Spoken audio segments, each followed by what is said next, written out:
तो टेंस का जो पार्ट शुरू किए थे, कल पढ़ाए थे, प्रेजेंट इंडेफिनिट का सिंपल हो पाया था, ठीक है ना। और कुछ एग्जांपल भी दिए थे आपको, तो करके लाए हैं, चेक कर लिए हैं। और आज पढ़ेंगे क्या, नेगेटिव को सीखा, ठीक है। प्रेजेंट इंडेफिनिट का ही नेगेटिव, नेगेटिव में क्या होता है, नॉट लग जाता है, ठीक है ना। वो वाक्य जो होता है तो नकारात्मक में बनता है। पहले जो बनता था तो क्या होता था, सिंपल में था। नेगेटिव कैसे बनाते हैं उसको देखो ध्यान से, फिर करना होगा आपको। तो उसको रूल क्या है बनाने के लिए, देखो रूल मतलब नहीं है। तो सबसे पहले क्या रहेगा अपन, वही सब्जेक्ट, ठीक है, प्लस इसमें अब क्या होता है, डू डज लग जाता है। क्या लगता है, डू और डज, ठीक है, प्लस नॉट, नेगेटिव तो नॉट, और मेन वर्ब का फर्स्ट फॉर्म रहता है, प्लस ऑब्जेक्ट रहता है, और अदर वर्ड, ठीक है। अदर वर्ड वो इनको डब्ल्यू, मतलब जो वाक्य में और है, ठीक है। अब देखो यार, एक वाक्य एग्जांपल देते हैं, कैसे समझो उसको। एग्जांपल है,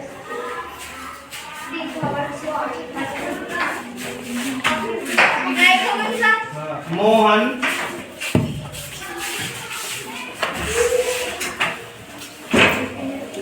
किताब, अभी नेगेटिव तो इसको नहीं करेंगे, ठीक है। किताब नहीं पढ़ता, ठीक है ना। इसका पहचान मैंने कल ही बता दिया था, ठीक है ना। वाक्य के अंत में ता है, ती है, ते है, ठीक है। ये वाक्य के अंत में ऐसे आते हैं जैसे आए ना, पढ़ता ही देखो, ठीक है ना। प्रेजेंट इंडेफिनिट पढ़ रहे हैं तो उसका समझ गए ना। आपको समझ आ रहा कि वाक्य के अंत में ता है, ती है, तो आप समझ जाएंगे कि प्रेजेंट इंडेफिनिट का वाक्य है। सिंपल हो चुका है। नेगेटिव क्या है, देखो ये रूल नेगेटिव का, इसको लिख लो कॉपी पे। अब उसमें पहले यस से यस रखते थे, इसमें डू डज लगेगा, ठीक है। अब मैं ये चीज आपको क्लियर कर दूं कि डू कहाँ लगेगा, डज कहाँ लगेगा। चलिए इसको क्लियर करने से सबसे पहले तो डू लगेगा, देखो आई यू वी दे, दे, इस कंडीशन में डू लगेगा, मतलब बहुवचन में, ठीक है।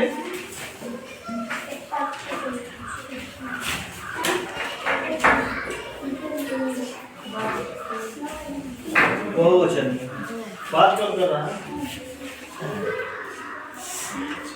अभी समझ में नहीं आएगा ना, जब दूंगा मैं फिर लाल करूंगा तुम्हारे नाम, याद कर दूंगा। अब डज कहाँ लगता है, इसकी कंडीशन लिख लो यहाँ, ठीक है। डज लगता है आपको करता जब हो आपका ही, सी, इट या नेम किसी का है, मतलब एक वचन में, ठीक है, एक वचन में। इस कंडीशन पे डज लगेगा, ठीक है ना। और कर्ता जब क्या रहेगा, सब्जेक्ट आई यू बी दे, इस कंडीशन पे डू लगेगा, याद रखना। ये कंडीशन बहुत इंपॉर्टेंट है, नहीं तो भूल जाओगे आप लोग, फिर गलत कर देते हो। हाँ इसीलिए गलत हो जाता है, इसको याद रखना, ये दोनों कंडीशन याद रखना, ठीक है।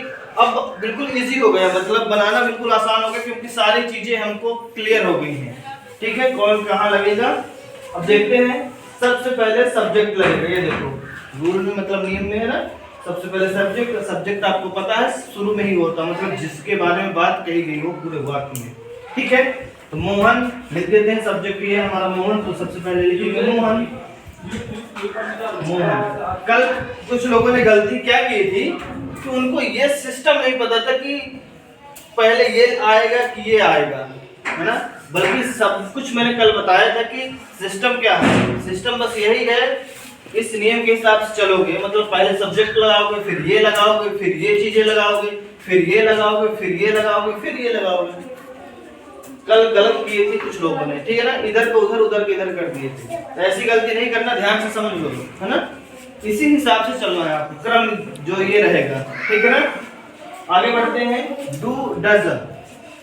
अब डू लगेगा कि डज लगेगा बताओ। कौन क्या लगेगा बताओ जल्दी से। डू लगेगा कि क्या लगेगा? डू लगेगा कि डज लगेगा बताओ। बताया हूं अभी कंडीशन क्या लगेगा। करता क्या है? ही सी इट नेम। ये देखो ही सी इट नेम किसी का आता है तो क्या लगेगा? डज लगेगा। एक क्वेश्चन है ना, इस कंडीशन पे क्या लगेगा? डज। लगाओ डज फटाफट। ये डज लग गया। अब इसके बाद क्या चीज है? नॉट है ना, तो नॉट लगा दो। ये लिख गया हमारा नॉट, बहुत आसान है। फिर इसके बाद क्या चीज है? मेन वर्ब है ना। मेन वर्ब वही क्रिया जो उस वाक्य में करने की गतिविधि हो रही है। कौन सी गतिविधि हो रही है? पढ़ने की गतिविधि हो रही है। वेरी गुड, ठीक है। तो ये क्या हो गया? पढ़ता। रीड। इसके अंग्रेजी होती है रीड। लिख दो read.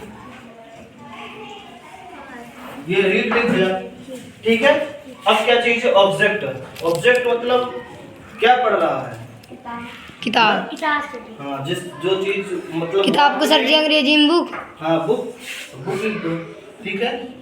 B double O K book. अब क्या चीज है? Other word. अब तो इसमें कुछ बचे नहीं है, अदर वर्ड मतलब इसमें है ही नहीं है, छोड़ दो बस। ये जितना होगा पूरा हमारा कंप्लीट होगा। ये बिल्कुल सही होगा। कितना आसान था, है ना? है ना आसान? बन जाएगा। चलो कुछ वाक्य देता हूँ तो फटाफट करिए, ठीक है। और जो वीडियो देख रहे हैं तो कमेंट में जरूर इसके आंसर दीजिए। लिखिए पहला वाक्य फटाफट। वाक्य लिखो, राधा गाना नहीं गाती है, ठीक है। दूसरा वाक्य लिखो, राहुल स्कूल नहीं जाता है। दो वाक्य हो गए। तीसरा लिखो, वह पत्र नहीं लिखती है, ठीक है। तीन वाक्य हो गए ना। तीनों के आंसर आपको कमेंट बॉक्स में देना है, ठीक है। कमेंट में आंसर सही सही करके बताइए। और जो आप लोग हैं तो आप लोग कॉपी को जल्दी से सॉल्व करके लाइए, ठीक है जी।